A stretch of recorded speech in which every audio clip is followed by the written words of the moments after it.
Découvrons ensemble notre carnet de voyage. En 2017, le Canada fête ses 150 ans. Une histoire commune entre les provinces de l'Est et de l'Ouest d'un pays qui incarne la liberté, qui cultive un art de vivre qui lui est propre. Un pays où nous voulions déposer nos valises lors de notre stage. Nous intégrons des fermes au nom plutôt poétique. Félix, la ferme des Chamois. François, la ferme Champ d'Or. Johan, la ferme Côte Rouge, une ferme qui se modernise.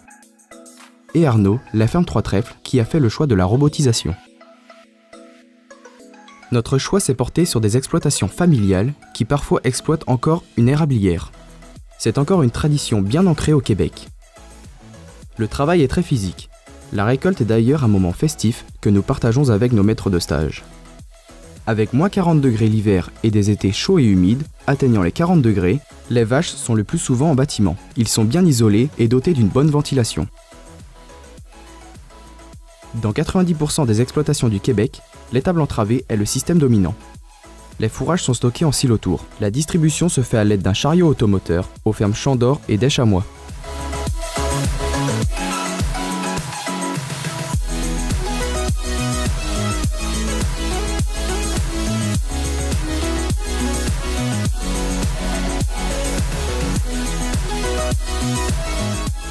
L'alimentation des vaches laitières est basée sur des fourrages et des concentrés. Herbes, luzerne, maïs en silage, maïs grain et soja, tout est produit à la ferme. L'autonomie alimentaire est une priorité. Les exploitations font d'autres choix de système. Certaines adoptent des modèles plus européens avec des silos couloirs, mélangeuses automotrices et stabulation libre.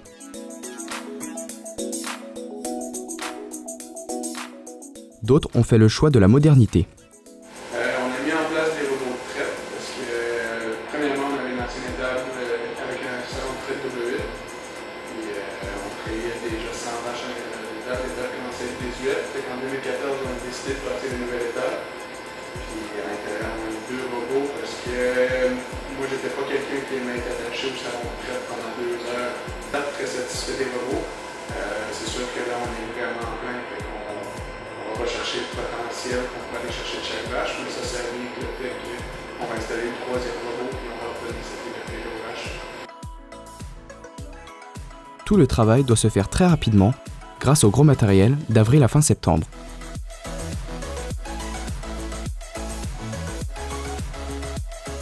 Les semis, les épandages de lisier, la récolte de luzerne, la moisson et bien d'autres choses.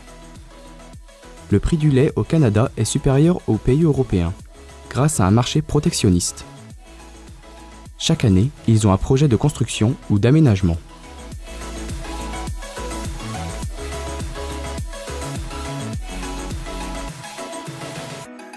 Nous prenons le temps de découvrir les belles métropoles lors de nos week-ends. Montréal et ses festivals, son Vieux-Port, sa ville souterraine, ses quartiers cosmopolites, Québec avec son château de Frontenac, sa vieille ville et à proximité sa fabuleuse chute de Montmorency, l'occasion de partager une bonne poutine avec des Canadiens. Direction Villeroy avec Julien. Passionné depuis mon tout jeune âge par la production porcine, j'intègre une entreprise de multiplication, Gene Alliance, filiale d'une compagnie d'aliments hollandaise. En stage dans une maternité de 1300 truies, dans un système intensif, mon travail est varié. Insémination, échographie, alimentation, suivi des mises bas, entretien des bâtiments.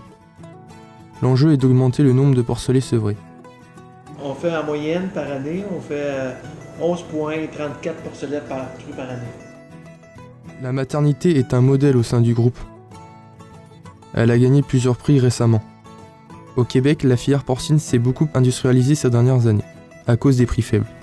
Le nombre d'exploitations est passé de 64 000 en 1976 à 13 000 en 2017. Les fermes à taille humaine sont moins courantes. Logé dans une famille québécoise, je m'intègre facilement à la vie locale. Ce stage est aussi un moment de découvrir la production de canneberge. Tournons cette page du carnet de voyage et rejoignons Alban, Meowen et Pierre dans différents systèmes au cœur de la génétique canadienne.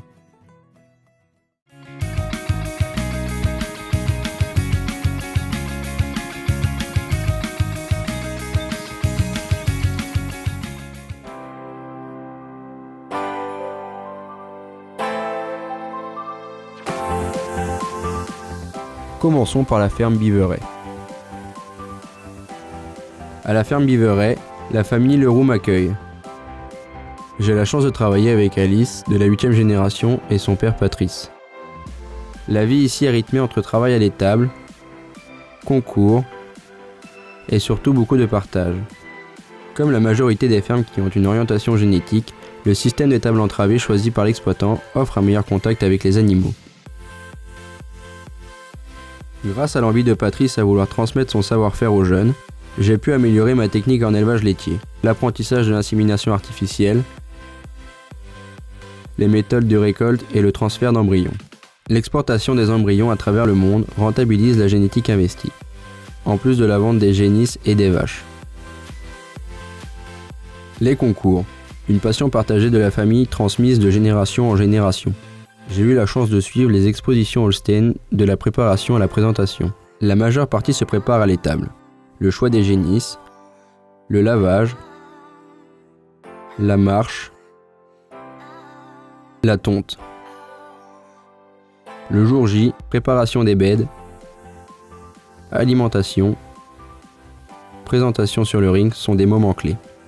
Encore cette année, l'exploitation a su se démarquer. Ainsi se termine l'été.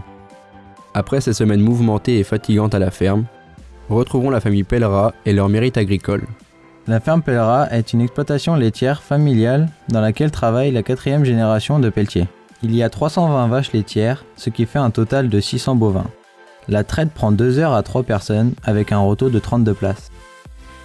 L'exploitation a une forte notoriété en génétique. Elle est connue dans une grande partie du Québec pour la qualité de son élevage et sa passion pour les animaux. En 2017, ils ont participé au concours du mérite agricole, la plus haute distinction destinée aux agriculteurs qui s'investissent dans leur entreprise agricole. Ils reconnaissent chez les producteurs québécois l'amour du métier, leur détermination et esprit d'initiative afin d'atteindre l'excellence.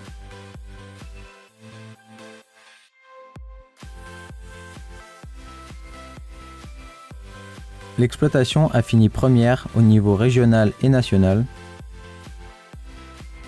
L'entreprise a pu se faire connaître dans tout le Québec et exposer ses qualités de modernisation et d'innovation.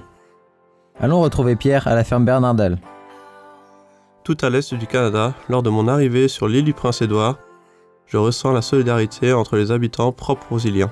5% des habitants de l'île sont francophones. C'est une terre agricole très productive. Le climat et le sol sont propices à la pomme de terre. Elle occupe la moitié des terres. Grande comme un département breton, l'île a 175 éleveurs laitiers, dont 43% d'origine hollandaise. Mon maître de stage, Gilles Bernadal, est la 5e génération d'éleveurs. Son père a fait le choix de la sélection en 1980. Il concilie élevage et commerce en génétique Primogène. Gilles négocie beaucoup de génisses sur l'île, pour des élevages renommés au Canada et aux États-Unis. On a en production environ 65, des fois 70 vaches. J'aime une vache très bien balancée, qu'elle soit grande, très laitière, des super pieds. 3 semaines après mon arrivée, nous sommes partis au concours au Nouveau-Brunswick. J'assiste à la classification du troupeau. La meilleure vache est classifiée EX95. Les concours sont nombreux sur l'île et renommés dans tout le Canada. Je participe à 5 d'entre eux. Au dernier concours, 22 animaux de l'exploitation sont présentés. Je défile avec Blue Jet, une vache prometteuse. Un grand merci à la famille Bernadal de m'avoir accueilli, ainsi qu'aux ouvriers.